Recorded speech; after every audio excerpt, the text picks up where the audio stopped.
Hello students, welcome back to my channel Satvik commerce classes. आज हम लोग इस वीडियो में differentiation between micro economics and macro economics पढ़ने वाले हैं।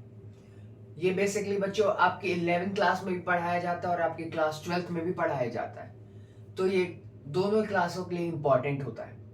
और आप अगर फर्दर स्टडीज बीकॉम में भी जाएंगे तो आपको ये कंसेप्ट जरूर पढ़ाया जाएगा, डिफरेंस। तो ये बेसिकली ऐसा नहीं कहा जा सकता है कि पर्टिकुलर क्लास के लिए है, ठीक है। तो क्लास 11th के लिए भी, क्लास 12th के लिए भी है। So let's start.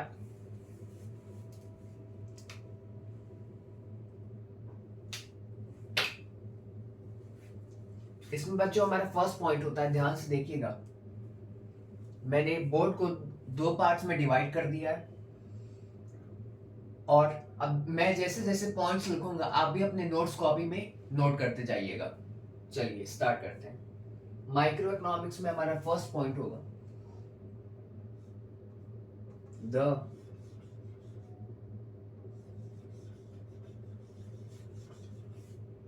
Greek word micro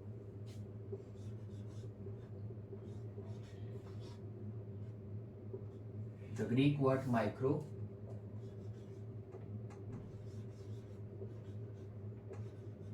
is derived from mikros, which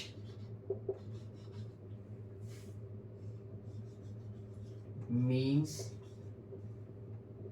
small। इसमें देखिए बच्चों, माइक्रो इकोनॉमिक्स में हमारा फर्स्ट पॉइंट कहता है the Greek word micro is derived from mikros which means small. ये माइक्रो इकोनॉमिक्स एक ग्रीक वर्ड है जो कि लिया गया है मिक्रोस से, MIKROS, और जिसका मतलब होता है small.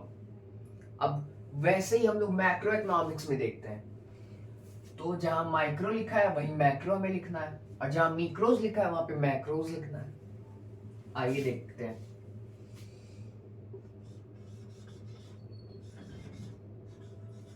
The Greek word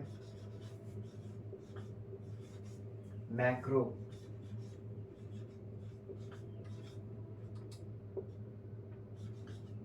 is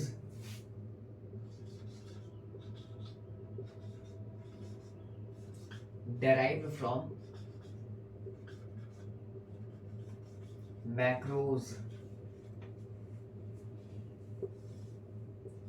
which means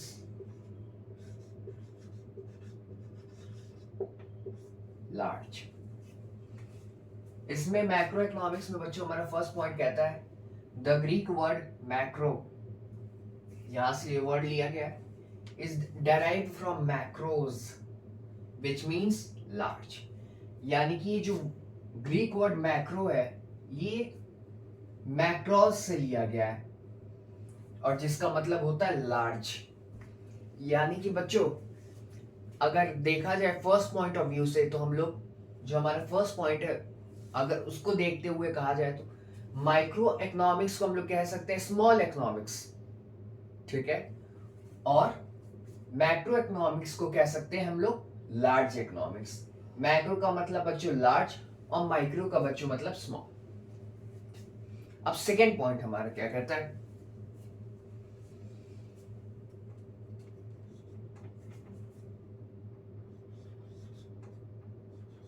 it is that branch of economics in which we study the problem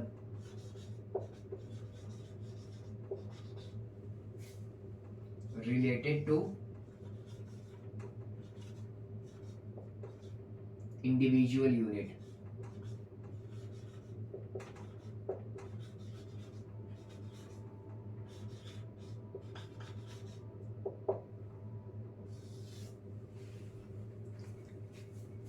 ये क्या कहता है? It is that branch of economics in which we study the problem related to individual unit. देखिए बच्चों, इसका क्या मतलब होता है?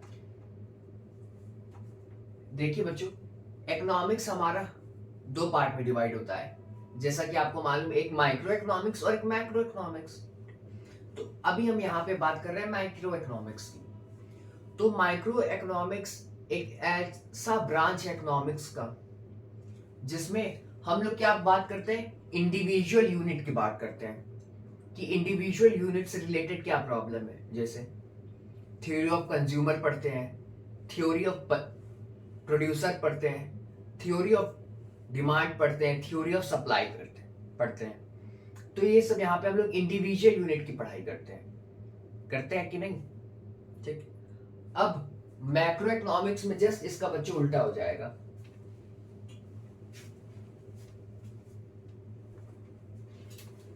ये क्या हो जाएगा?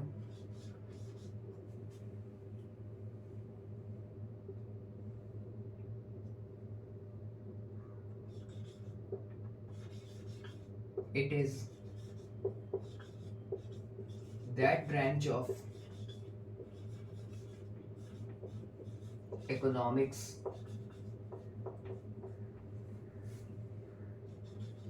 in which we study problem, in which we study the problem related to country level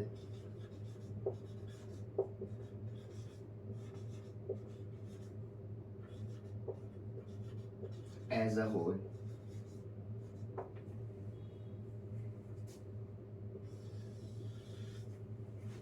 अब देखिए बच्चों, इसमें हमारा सेकेंड पॉइंट क्या कहता है? इसमें हमारा सेकेंड पॉइंट कहता है कि मैक्रो इकोनॉमिक्स एक ऐसा ब्रांच है इकोनॉमिक्स का जिसमें हम लोग प्रॉब्लम पढ़ते हैं। किससे? इंडिविजुअल यूनिट से रिलेटेड इसमें नहीं पढ़ते हैं, हम लोग कंट्री लेवल की प्रॉब्लम पढ़ते हैं। यानी कि क्या? हम लोग नेशनल इनकम के बारे में पढ़ते हैं। नेशनल इनकम यानी कि इंडिया की इनकम क्या है, इसके बारे में मैक्रो इकोनॉमिक्स में पढ़ते हैं। हमारा मनी क्या है, मनी के बारे में पढ़ते हैं। मनी यहाँ पे किसी इंडिविजुअल यूनिट की बात नहीं करता है, यहाँ पे country level as a whole की बात कर रहा है। ठीक है। फॉरेन एक्सचेंज के बारे में हम लोग पढ़ते हैं, ये कंट्री लेवल के बारे में बात करता है। ठीक है बच्चों, मैक्रो इकोनॉमिक्स आपका क्लियर हो गया। अब इसमें हमारा थर्ड पॉइंट क्या है?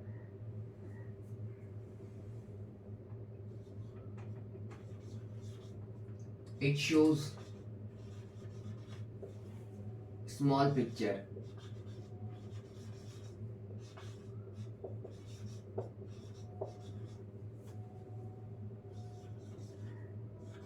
of the country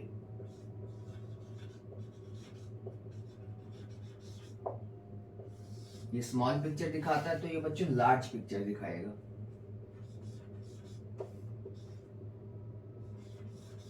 It shows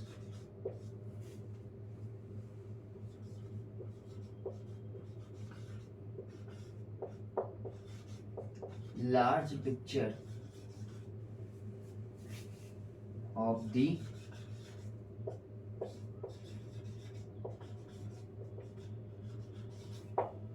country.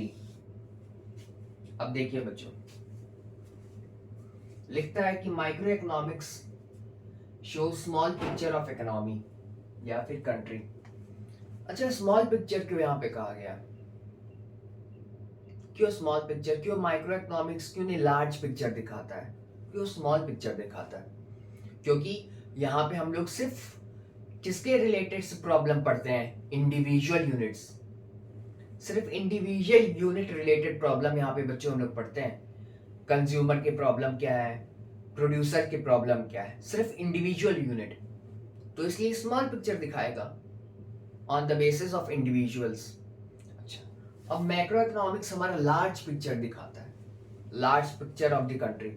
Macro economics को हम लोग पढ़ के अपने कंट्री का लार्ज पिक्चर देख सकते हैं। कैसे? वहाँ की, हमारे देश की नेशनल इनकम क्या है, हम लोग ये जान सकते हैं।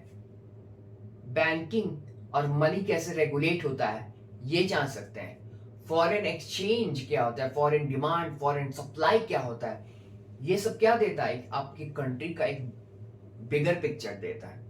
तो इसलिए बच्चों हमेशा याद रखिए, माइक्रो इकोनॉमिक्स आपका स्मॉल पिक्चर दिखाता है, because it deals with the problem related to individual unit. और आपका जो मैक्रो इकोनॉमिक्स है वो आपका लार्ज पिक्चर दिखाता है। क्यों? क्योंकि deals with the problem related to country level as a whole. As a whole बच्चों ये वर्ड हमेशा लिखिएगा, ठीक है? एज अ कंट्री भी लिख सकते हैं, लेकिन एज अ होल जो वर्ड है आपके आंसर पे और बढ़िया इंपैक्ट डालेगा। ठीक है बच्चों, तो मैं एक बार साइड हो जाता हूँ, एक बार आप स्क्रीनशॉट ले लीजिए।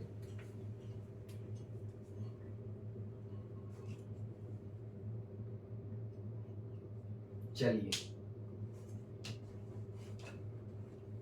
अब मैं इसे रब करता हूँ। अभी तक बच्चों हमने 3 पॉइंट पढ़ लिया, और कोई दिक्कत की बच्चों बात नहीं, बहुत इजी है।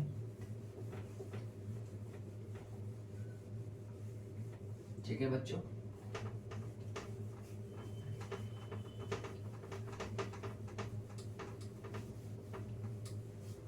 now let's start.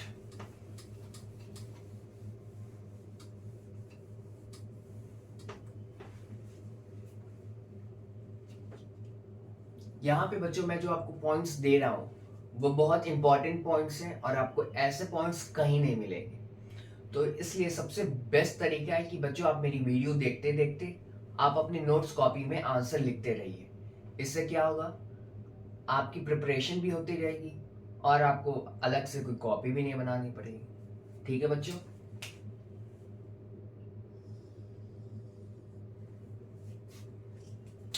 Third 3 points हो गए, अब हमारा 4th पॉइंट क्या है?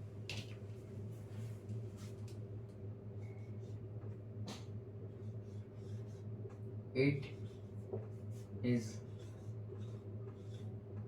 ऑल्सो कॉल्ड, माइक्रो इकोनॉमिक्स को हम लोग एक और नाम से जानते हैं,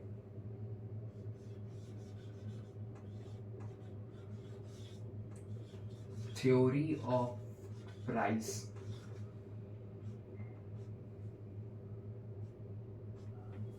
ठीक है?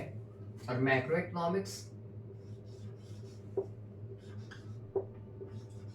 इट इज ऑल्सो कॉल्ड, क्या बुलाते हैं?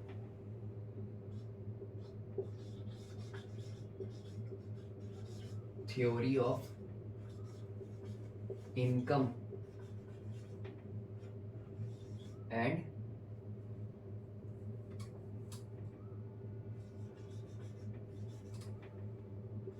एम्प्लॉयमेंट।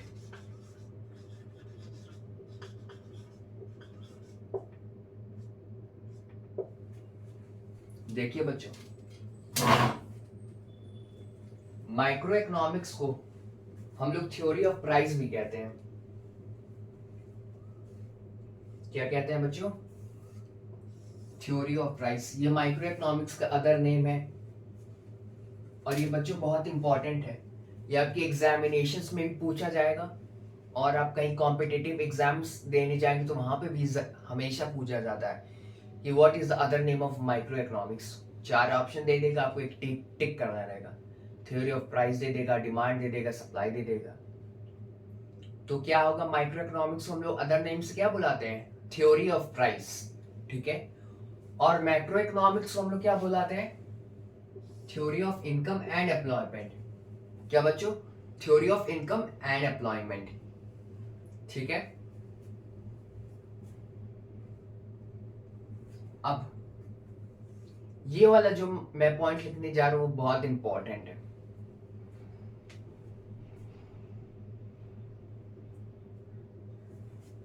ध्यान से बच्चों देखिएगा, माइक्रो इकोनॉमिक्स में 5th पॉइंट है बच्चों, saving is a good option.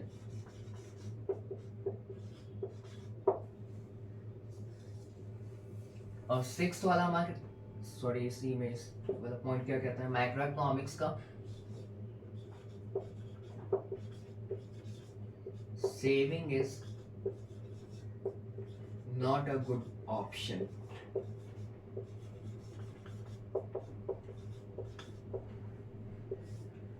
अब ये वाला पॉइंट बच्चों ध्यान से समझिएगा।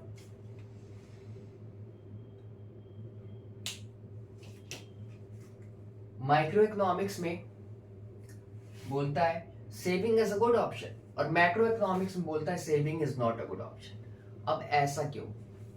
सबसे पहले जानिए बच्चों सेविंग क्या होता है। सेविंग की डेफिनेशन होती है बच्चों, saving is that part of income which is generally not consumed. यानी कि सेविंग इनकम का वो पार्ट होता है जिसको हम लोग कंज्यूम नहीं करते हैं। अब जैसे मान लीजिए 100 रुपीज आपकी इनकम है, अब 80 रुपीज आपने कंजम्पशन पे खर्च कर दिया, बचता कितना है 20। कैसे निकाले? इनकम माइनस कंजम्पशन हुआ, that is equal to saving. यानी कि 100 रुपए आपकी इनकम थी, 80 रुपए तो आपने खर्च कर दिया, बचा कितना 20, और आपने 20 उठा के सेव कर दिया। तो ये क्या होता है सेविंग। और इसकी डेफिनेशन क्या बनती है, saving is that part of income. ठीक है, सेविंग इनकम का वो पार्ट है which is generally not consume, जिसको हम लोग जनरली कंज्यूम नहीं करते हैं, यानी कि यूज नहीं करते हैं। ये आपका सेविंग होता है। अब यहां पे माइक्रो इकोनॉमिक्स में लिखता है कि saving is a good option. अच्छा, पहले माइक्रो इकोनॉमिक्स के नजरिए से देखते हैं बच्चों। माइक्रो इकोनॉमिक्स में बच्चों हम लोग इंडिविजुअल यूनिट की बात करते हैं। कौन सा यूनिट? इंडिविजुअल यूनिट से। अब जरा इंडिविजुअल यूनिट से आप सोचिए कि मैं एक कंज्यूमर हूं, आप भी एक कंज्यूमर। अब आप अपने नजर से सोचिए कि मैं कंज्यूमर हूं। इंडिविजुअल यूनिट की यहां पे हम लोग बात करते हैं। अब सेविंग करेंगे तो अच्छा होगा कि बुरा होगा? इंडिविजुअल यूनिट की बात करते हैं तो हाँ, अगर हम लोग हर महीने कुछ ना कुछ सेव करते रहेंगे या फिर हर वीक या फिर हर साल, तो हमारे फ्यूचर के लिए अच्छा होगा कि अगर कहीं भी कोई दिक्कत आएगी तो हम लोग सेविंग का यूज कर सकते हैं। तो अगर इंडिविजुअल यूनिट से देखा जाए तो हाँ, सेविंग आपका एक गुड ऑप्शन है और ये प्रॉस्पेरिटी की ओर लीड कर सकता है। क्यों? अब जैसे सेविंग आपका एग्जाम्पल लेते हैं कि जैसे आपका इनकम 100 रुपीज है, आपने 50 रुपीज स्पेंड कर दिया, अब बचा हुआ 50 रुपीज वो आप सेविंग करने के लिए बैंक में डिपॉजिट कर देते हैं। तो आप हर मंथ 50 रुपीज बैंक में डिपॉजिट करते रहते हैं, बैंक में आप 50 रुपीज हर मंथ डिपॉजिट करते रहते हैं। तो एंड में जाके बहुत बड़ा बिग अमाउंट ये हो जाता है, ये 50 रुपीज डिपॉजिट करने से। तो कहीं भी आपको अगर लाइफ में कभी आगे जरूरत पड़ेगी तो आप अपना सेविंग यूज कर सकते हैं। ये इंडिविजुअल यूनिट के लिए बहुत अच्छा है। कहीं भी आप मुसीबत में फंसे रहें तो आप अपना सेविंग इजीली यूज कर सकते हैं। कर सकते हैं कि नहीं? बिल्कुल कर सकते हैं। तो सेविंग एक गुड ऑप्शन होता है माइक्रो इकोनॉमिक्स। अब हमने इंडिविजुअल यूनिट की बात कर ली, अब हम लोग कंट्री लेवल के नजरिए से देखते हैं, यानी कि मैक्रो इकोनॉमिक्स। मैक्रो, अब यहां पे आप कंट्री हैं, क्या आप कंट्री इंडिया है। अब यहां देखिए सेविंग गुड ऑप्शन होता है कि नहीं होता है। कंट्री लेवल की बात करते हैं, यहां पे सेविंग एक गुड ऑप्शन नहीं होता है। क्यों नहीं होता है? देखिए, अगर हम लोग अपना जो सेविंग है यानी कि अपना जो मनी है वो बैंक में सेव करने लगेंगे,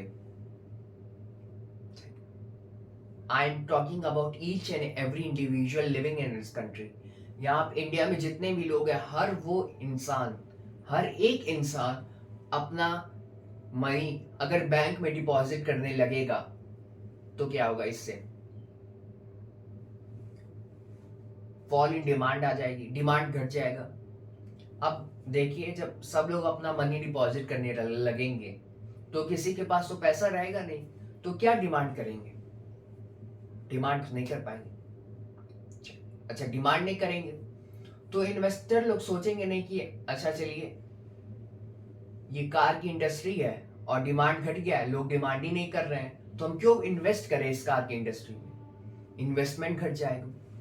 अच्छा, इन्वेस्टमेंट घट गया, अब जब कार की इंडस्ट्री में आप इन्वेस्ट ही नहीं कर रहे हो तो वहां पे प्रोडक्शन होगा क्या, प्रोडक्शन भी नहीं होगा, इन्वेस्टमेंट की वजह से प्रोडक्शन घट गया।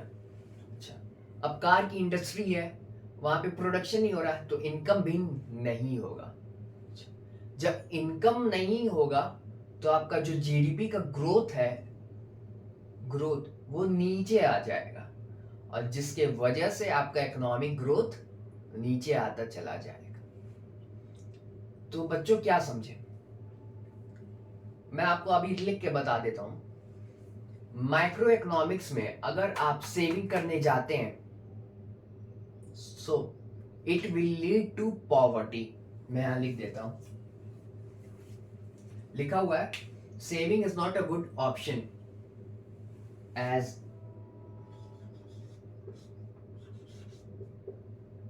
It can lead to poverty. Poverty बच्चों मतलब गरीबी। जब आपका इकोनॉमिक का ग्रोथ ही नहीं होगा तो आपकी इंडिया में क्या आएगी, गरीबी आएगी, फेमीन्स आएंगे, ठीक है, लोग एम्प्लॉयड नहीं रहेंगे, तो ये पॉवर्टी हो गया। अच्छा, अब आइए इसमें, saving is a good option. यहाँ पे इंडिविजुअल यूनिट में सेव करते थे तो हमारे फ्यूचर के लिए बहुत अच्छा है, तो ये हमारे लिए प्रॉस्पेरिटी ऐड कर सकती है।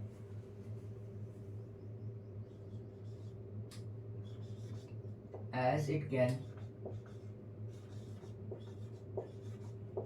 Lead to prosperity.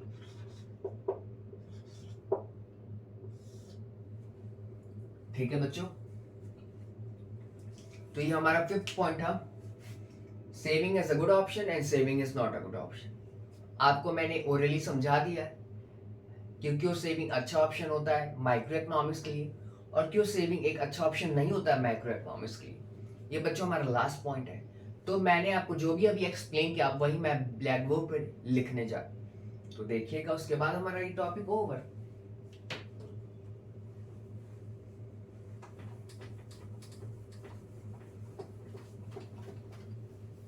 और बच्चों आपको चिंता करने की बात नहीं है, अब आपकी चिंता मेरी चिंता है। तो बच्चों आप लोग बिल्कुल भी चिंता मत करिए कि क्या होगा कैसे होगा, कोई चिंता नहीं है। बस मैं जो जो वीडियो बना रहा हूँ आप बस उसको देखते जाइए, आपको कुछ भी नहीं करना। आपको मैं प्रॉमिस करता हूँ कि आपको हर एक कंसेप्ट इकोनॉमिक्स का समझ में आएगा। चलिए एक बार देख लेते हैं इसको। हमने माइक्रो इकोनॉमिक्स में क्या पढ़ा कि सेविंग एक गुड ऑप्शन है और ये हमारे फ्यूचर लाइफ के लिए अच्छा हो सकता है। कैसे? बिकॉज, मैं बिकॉज से स्टार्ट कर रहा हूं, दोनों में मैं बिकॉज से स्टार्ट करूंगा। बिकॉज देखिएगा, if people start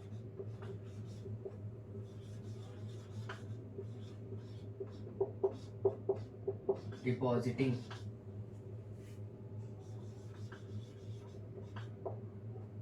their money in the bank,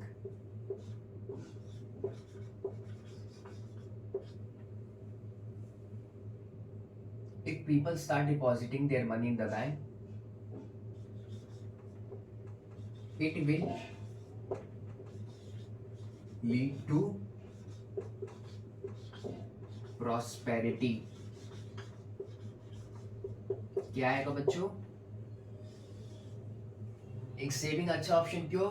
because people इसमें अपना जो सेविंग्स का जो मनी रहता है वो डिपॉजिट करते हैं बैंक में, और जिसके वजह से प्रॉस्पेरिटी आएगा इंस्टेड ऑफ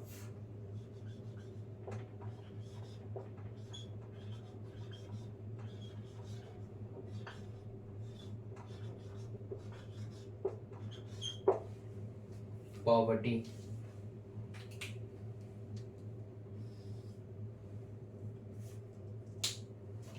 ठीक है बच्चों, तो अगर इंडिविजुअल यूनिट से हम लोग बात करें तो अगर पीपल स्टार्ट करते हैं डिपॉजिट करना मनी बैंक में, तो ये इनके लिए क्या है? बेनिफिशियल है। क्यों? अगर कभी भी आगे लाइफ में मनी की हमें ज़रूरत पड़ेगी तो हम अपना वही सेव्ड मनी बैंक से निकाल के यूज कर सकते हैं। ठीक है, और इससे प्रॉस्पेरिटी होगा। प्रॉस्पेरिटी मतलब ये अच्छा साबित होगा हमारे लिए कि भैया हमने जो सेविंग किया था बैंक में अब वो हमारे लिए काम आ रही है। इंस्टेड ऑफ पॉवर्टी, पॉवर्टी मतलब गरीबी, गरीबी इसमें नहीं आती है माइक्रो इकोनॉमिक्स में। ठीक है बच्चों, अगर आप सेव करते हैं, इंडिविजुअल लेवल की बात करते हैं, अभी ये वाला पॉइंट मैक्रो इकोनॉमिक्स में बच्चों ध्यान से देखिए, saving is not a good option because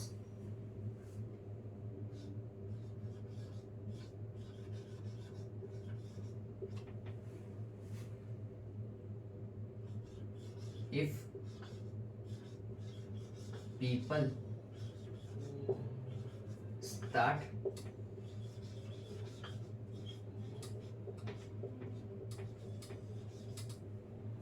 depositing their money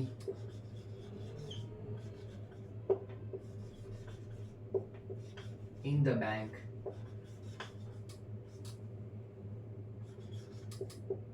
it will lead to, अगर मैक्रो इकोनॉमिक्स में यानी कि कंट्री लेवल, अगर इंडिया के जितने भी लोग हैं वो अपना पैसा बैंक में डिपॉजिट करने लगेंगे तो क्या होगा? इट विल लीड टू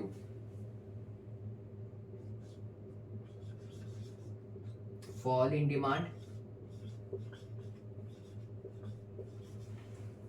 अब जैसे एग्जांपल यहाँ पे कार इंडस्ट्री लेते हैं, जब यहाँ पे सब लोग, इंडिया के जितने भी लोग हैं, ठीक है, सब लोग अपना जो पैसा है वो बैंक में डिपॉजिट करने लगेंगे तो उनके पास तो पैसा ही नहीं रहेगा। जब पैसा ही नहीं रहेगा तो डिमांड क्या करेंगे? कार की वो डिमांड ही नहीं करेंगे। ठीक, अच्छा, डिमांड घट गया तो जिसके वजह से फॉल इन इन्वेस्टमेंट। अच्छा, अब अपने पास पैसा है ही नहीं तो कार के लिए डिमांड ही नहीं कर रहे हैं तो डिमांड घट गया। अब इन्वेस्टर देखते हैं कि अरे भैया कार के लिए तो कोई डिमांड ही नहीं कर रहा है, तो वो लोग कार इंडस्ट्री में इन्वेस्ट करेंगे? नहीं करेंगे। क्यों नहीं करेंगे? क्योंकि इन्वेस्टर अपना पैसा वहीं इन्वेस्ट करते हैं जहां उन्हें प्रॉफिट मिले। अब देख रहे हैं वो लोग कि अरे कार की तो डिमांड घट गई है, जब डिमांड घट गई तो इन्वेस्टमेंट भी घट जाएगा। इन्वेस्टमेंट घट जाएगा तो क्या होगा?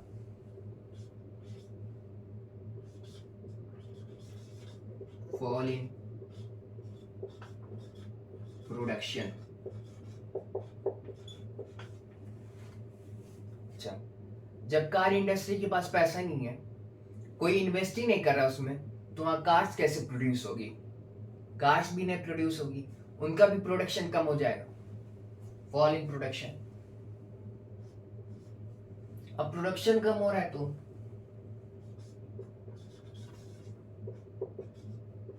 Fall in income. अब कार इंडस्ट्री में जब प्रोडक्शन ही नहीं हो रहा है तो इनकम कहां से आएगा? इनकम ही नहीं आएगा, और जब इनकम नहीं आएगा तो क्या होगा? fall in GDP growth.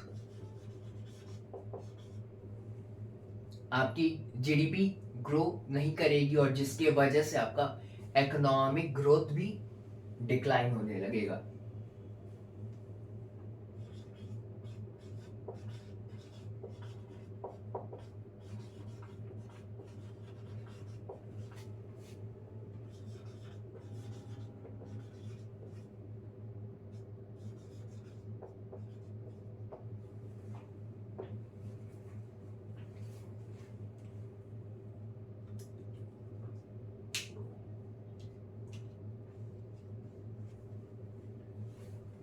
समझ में आया बच्चों?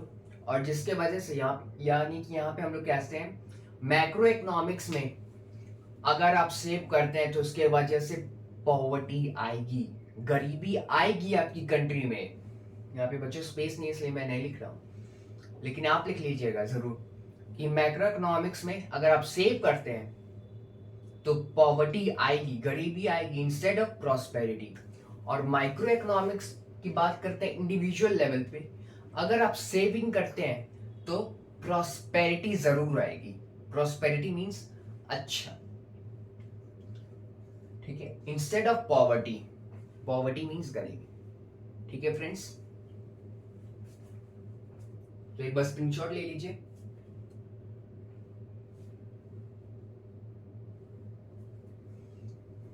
Now friends, I am sure आपको इस वीडियो में जो मैंने टॉपिक पढ़ाया है कि what is the differentiation between micro economics and macro economics, वो आपको बिल्कुल क्लियर हो गया होगा. ठीक है बच्चों, अगर आपकी कोई भी डाउट्स हैं तो आप कमेंट सेक्शन में जरूर कमेंट करिएगा. और जो जितने भी क्लास 12 क्लास 11 से रिलेटेड कंटेंट्स हैं, टॉपिक्स हैं, मैं वो अपने वेबसाइट पे अपलोड करते रहता हूँ. तो इसलिए डिस्क्रिप्शन बॉक्स में मेरी वेबसाइट भी दी हुई है, आप उस पे लॉग इन करके एक बार जरूर चेकआउट करिए कि कहीं आप कुछ मिस तो नहीं कर रहे हैं. So thank you friends, will meet in the next video with some more amazing topics. Bye bye.